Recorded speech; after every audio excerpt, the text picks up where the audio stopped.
2,60,000 രൂപ സിബിൽ മാത്രം വെച്ചിട്ടാണ് നമുക്ക് ലോൺ കിട്ടിയേക്കണേ. നമ്മുടെ സ്റ്റേറ്റ്മെന്റ് പോലും അത് വെരിഫൈ ചെയ്തിട്ടില്ല.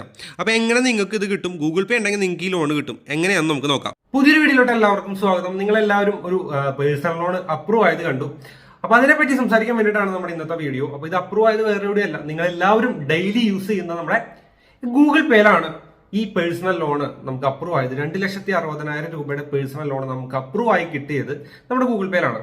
സോ ആർക്കൊക്കെ ഇത് എലിജിബിൾ ആണ്, ആരൊക്കെ അപ്ലൈ ചെയ്ത് നോക്കാം, ആർക്കൊക്കെ ഇത് കാണാൻ പറ്റും എന്നുള്ള വീഡിയോ ആണ് നമ്മൾ ഇന്ന് ചെയ്യുന്നത്. അപ്പോൾ നിങ്ങൾക്ക് ഇത് ഉണ്ടോ എന്ന് അറിയാൻ വേണ്ടി ഗൂഗിൾ പേ കയറി നോക്കുക, വേറെ ഓപ്ഷൻ ഒന്നുമില്ല. ഇനി നിങ്ങൾക്ക് ഇത് ഇല്ലെങ്കിൽ തന്നെ ഇത് എലിജിബിൾ ആവാനുള്ള വഴി നമ്മൾ ലാസ്റ്റ് പറയുന്നുണ്ട്. അപ്പോൾ ഇത് എലിജിബിൾ ആണോ എന്ന് അറിയാൻ വേണ്ടിയിട്ട് നിങ്ങളുടെ ഗൂഗിൾ പേയിൽ എങ്ങനെയാണ് ചെക്ക് ചെയ്യുന്നതിനുള്ള വീഡിയോ നമ്മൾ കാണിച്ചു തരാൻ വേണ്ടിയിട്ട് അതിന് മുന്നേ നമുക്ക് ഇതിന്റെ ഫീച്ചേഴ്സും കാര്യങ്ങളൊക്കെ നോക്കാം. നമുക്ക് 10,000 രൂപ മുതൽ 8 ലക്ഷം രൂപ വരെയുള്ള ലോൺ നമുക്ക് 36 മാസം വരെയുള്ള ടെന്യൂറിൽ നമുക്ക് കിട്ടും. അതുപോലെ തന്നെ ഡിഫറെന്റ് എൻബിയുസികളായിട്ട് പാർട്ണർഷിപ്പിലാണ് ഈ ലോൺസ് അവിടെ പ്രൊവൈഡ് ചെയ്യുന്നത്. നമ്മുടെ ഗൂഗിൾ പേ ഡയറക്റ്റ് കൊടുക്കുന്നതല്ല, എപ്പോഴും പറയുന്നു. ഒരുപാട് എൻബിയുസികളുണ്ട്. ആ എൻബിയുസികൾ ത്രൂ ഒക്കെയാണ് ഈ പേഴ്സണൽ ലോൺ നമ്മുടെ ഗൂഗിൾ പേ ആപ്ലിക്കേഷനിൽ ഒരു സ്പോൺസേഡ് ആഡ് ആയിട്ട് തന്നെയാണ് കാണിക്കുന്നത്. അവിടെ നമുക്ക് എടുക്കാനായിട്ട് പറ്റും. ഇൻട്രസ്റ്റ് റേറ്റ് 12.99 ഇവരുടെ വെബ്സൈറ്റ് മെൻഷൻ ചെയ്യുന്നുണ്ട് എങ്കിൽ കൂടി നല്ല ഇൻട്രസ്റ്റ് റേറ്റ്, കത്ത് റേറ്റ് വരുന്നുണ്ട്. കമ്പാരിറ്റീവ് പറയുന്നത് നല്ല കൂടി ഇൻട്രസ്റ്റ് ഒക്കെ തന്നെയാണ്. പക്ഷേ എമർജൻസി സിറ്റുവേഷനിൽ നിങ്ങൾക്ക് ഒരു സിബിൽ മാത്രമാണ് കയ്യിലുള്ളത്, ഇൻകം പ്രൂഫ് കാണിക്കാനായിട്ട് ഒന്നുമില്ലെങ്കിൽ നിങ്ങൾക്ക് ചൂസ് ചെയ്യാം. ഒറ്റ നോട്ടത്തിൽ ആര് കാണുമ്പോഴും കത്ത് റേറ്റ് ആണെന്ന് തന്നെ പറയുള്ളൂ. പക്ഷേ നിങ്ങൾക്ക് വേറെ ഡോക്യുമെന്റ്സ് കാര്യങ്ങളൊന്നും നിങ്ങളുടെ കയ്യിൽ സബ്മിറ്റ് ചെയ്യാനായിട്ടില്ലെങ്കിൽ നിങ്ങൾക്ക് ഇത് തന്നെയാണ് ചൂസ് ചെയ്യാനായിട്ട് പറ്റുള്ളൂ. വേറൊരു ഓപ്ഷനും ഇല്ല. പിന്നെ ഗോൾഡൊക്കെ പണയം വെക്കുക എന്നുള്ളതാണ്.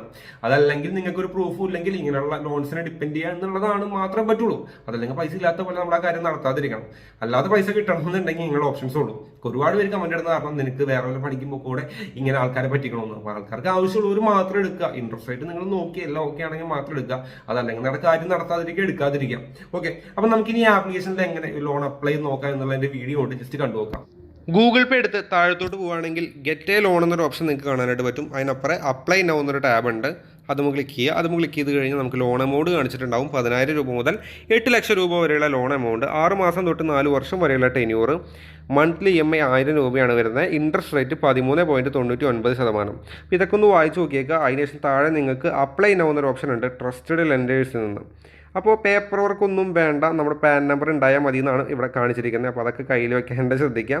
അതിനുശേഷം നിങ്ങൾക്ക് അവിടെ കണ്ടിന്യൂ എന്നൊരു ഓപ്ഷൻ ഉണ്ട് താഴെ. ഇതൊക്കെ ഒന്ന് വായിച്ച് നോക്കിയേക്കുക. അതിനുശേഷം താഴെ കണ്ടിന്യൂ എന്നൊരു ഓപ്ഷൻ നിങ്ങൾക്ക് കാണാനായിട്ട് പറ്റും. അപ്പോൾ കറക്റ്റായിട്ട് എല്ലാ കാര്യങ്ങളും ഒന്ന് വായിച്ച് നോക്കുക. കണ്ടിന്യൂ എന്ന ടാബ് ക്ലിക്ക് ചെയ്യാം.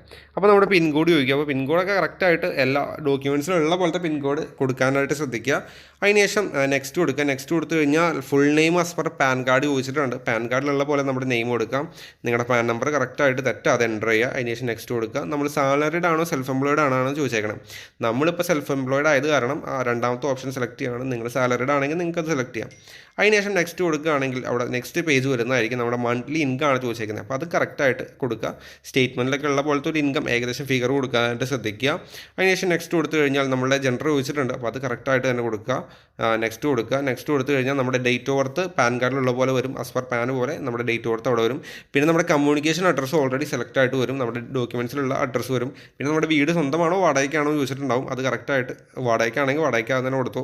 അതിനുശേഷം നെക്സ്റ്റ് കൊടുത്തു കഴിഞ്ഞാൽ നമ്മുടെ ബേസിക് ആയിട്ടുള്ള കുറച്ച് കാര്യങ്ങൾ, നമ്മൾ എത്ര കാലമായിട്ട് അവിടെ താമസിക്കും എന്നുള്ള കാര്യമൊക്കെയാണ് ചോദിച്ചേക്കുന്നത്.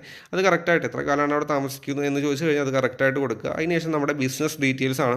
നമ്മുടെ ബിസിനസ്സിൻ്റെ പേര് ചോദിച്ചു കഴിഞ്ഞാൽ അത് കൊടുക്കുക. പിന്നെ എത്ര രൂപ വരെ വേണമെന്ന് ചോദിക്കും. ഞാൻ 8 ലക്ഷം തന്നെ കൊടുത്തു. എത്ര അപ്രൂവൽ കിട്ടുമെന്ന് നോക്കാം. 8 ലക്ഷം തന്നെ കൊടുത്തു. 8 ലക്ഷം തന്നെ കൊടുത്തു കഴിഞ്ഞ സമയത്ത് നമുക്ക് അപ്രൂവൽ കിട്ടുന്ന എമൗണ്ട് എത്രയാണെന്ന് ഇവിടെ കാണിക്കും. നമുക്ക് റിവ്യൂയിങ് കഴിഞ്ഞ് കഴിഞ്ഞാൽ അപ്രൂവൽ എമൗണ്ട് ഇവിടെ കാണിക്കും. എനിക്ക് 2,60,000 ആണ് അപ്രൂവൽ കിട്ടിയിരിക്കുന്നത്. നമുക്ക് എത്ര എമൗണ്ട് വേണമെങ്കിലും ഇതൊന്ന് ചൂസ് ചെയ്യാനായിട്ട് പറ്റും. കസ്റ്റമൈസ് ചെയ്തെടുക്കാൻ പറ്റും. ഫൈനലൈസ് ചെയ്ത് കസ്റ്റമൈസ് ചെയ്തെടുക്കാം. ഞാനിപ്പോൾ 2,60,000 തന്നെ ചൂസ് ചെയ്തു. അതിനുശേഷം നമുക്ക് EMI പ്ലാൻസ് നമുക്ക് കാണാനായിട്ട് പറ്റും. 8,765 വെച്ച് 48 മാസം, അതാണ് അവർ റെക്കമെൻഡ് ചെയ്തേക്കുന്നത്. അപ്പോൾ നമുക്ക് ഏത് പ്ലാൻ വേണമെങ്കിലും നമുക്ക് ചൂസ് ചെയ്യാം. ഡിഫറെൻറ്റ് ഡ്യൂറേഷൻ ചൂസ് ചെയ്യാൻ പറ്റും. ഏത് വേണമെങ്കിലും ചൂസ് ചെയ്യാം. അതിനുശേഷം നെക്സ്റ്റ് കൊടുത്തു കഴിഞ്ഞാൽ ഫീസ് ആൻഡ് ടാക്സസ് നമുക്ക് എത്ര കാൽക്കുലേറ്റ് ചെയ്ത് നോക്കാം. നമ്മൾ ഈ ടൈം പീരീഡിൽ അടച്ചു വരുമ്പോൾ എത്ര എമൗണ്ട് എക്സ്ട്രാ അടയ്ക്കണം എന്നൊക്കെ നമുക്ക് EMI കാൽക്കുലേറ്റ് ചെയ്ത് നമുക്ക് നോക്കാനായിട്ട് പറ്റും. അതിനുശേഷം കൺഫേം കൊടുക്കുക. കൺഫേം കൊടുത്തു കഴിഞ്ഞാൽ പിന്നെ നമ്മുടെ DMI ഫിനാൻസിൻ്റെ ഡീറ്റെയിൽസ് ആണ്. അവിടെ KYC വെരിഫിക്കേഷൻ ഒക്കെ DMI ഫിനാൻസിൻ്റെ പേജിലാണ് നമ്മൾ കംപ്ലീറ്റ് ചെയ്യേണ്ടത്. അവിടെ നമ്മുടെ മാൻഡേറ്റ്, ബാങ്ക് അക്കൗണ്ട് വെരിഫിക്കേഷൻ, ഒരു സെൽഫി ഉണ്ട്. ഇതൊക്കെ കംപ്ലീറ്റ് ചെയ്ത് കഴിഞ്ഞാൽ ഒരു 2 വർക്കിംഗ് ഡേയ്സിനുള്ളൊക്കെയാണ് ഇവർ പറയുന്നത്. ഇവർ ഇൻസ്റ്റൻ്റ് ആണ് പറയുന്നത്. പക്ഷേ മിക്ക ആൾക്കാർക്ക് ഒരു 2 വർക്കിംഗ് ഡേയ്സിനുള്ളൊക്കെ തന്നെയാണ് നമ്മുടെ ഈ എമൗണ്ട് നമ്മുടെ ബാങ്ക് അക്കൗണ്ടിലോട്ട് ക്രെഡിറ്റ് ആവാറ്. എന്തെങ്കിലും ഡൗട്ട് ഉണ്ടെങ്കിൽ നിങ്ങളുടെ DMI ഫിനാൻസിൽ തന്നെയാണ് കോൺടാക്ട് ചെയ്യേണ്ടത്. അവരുടെ മെയിൽ ID ആ വെബ്സൈറ്റിലൊക്കെ മെൻഷൻഡ് ആണ്. ഇനി നിങ്ങൾക്ക് ഇത് അപ്രൂവൽ കിട്ടിയില്ല എന്നുണ്ടെങ്കിൽ തന്നെ നിങ്ങൾക്ക് അപ്രൂവൽ കിട്ടാനായിട്ട് നിങ്ങൾ ചെയ്യേണ്ടത് നിങ്ങൾ ഗൂഗിൾ പേ വഴിയുള്ള ട്രാൻസാക്ഷൻസ് ഒക്കെ നന്നായിട്ട് ഒന്ന് കൂട്ടുക. നിങ്ങളുടെ സിബിൽ സ്കോർ ഒക്കെ മാക്സിമം നല്ല രീതിക്ക് തന്നെ മെയിൻറ്റെയിൻ ചെയ്യാൻ ശ്രദ്ധിക്കാം. ഗൂഗിൾ പേ ഒക്കെ നന്നായി യൂസ് ചെയ്ത ഒരു എല്ലാ പേയ്മെന്റ്സിനൊക്കെ നന്നായിട്ട് യൂസ് ചെയ്യുകയാണെങ്കിൽ തന്നെ നിങ്ങൾക്ക് ഇത് പെട്ടെന്ന് എലിജിബിൾ ആവാൻ സാധ്യതയുണ്ട്. അപ്പോൾ ഒന്ന് ചെക്കൗട്ട് ചെയ്തേക്കുക. വിത്രോൺ നമ്മുടെ വീഡിയോ ഇഷ്ടമാണെങ്കിൽ ചാനൽ സബ്സ്ക്രൈബ് ചെയ്യാം. അടുത്തുള്ള ബെല്ലൈക്കൻ ക്ലിക്ക് ചെയ്ത് നോട്ടിഫിക്കേഷൻ കൊടുക്കുക. വീഡിയോയുടെ എല്ലാവർക്കും നന്ദി. Thank you.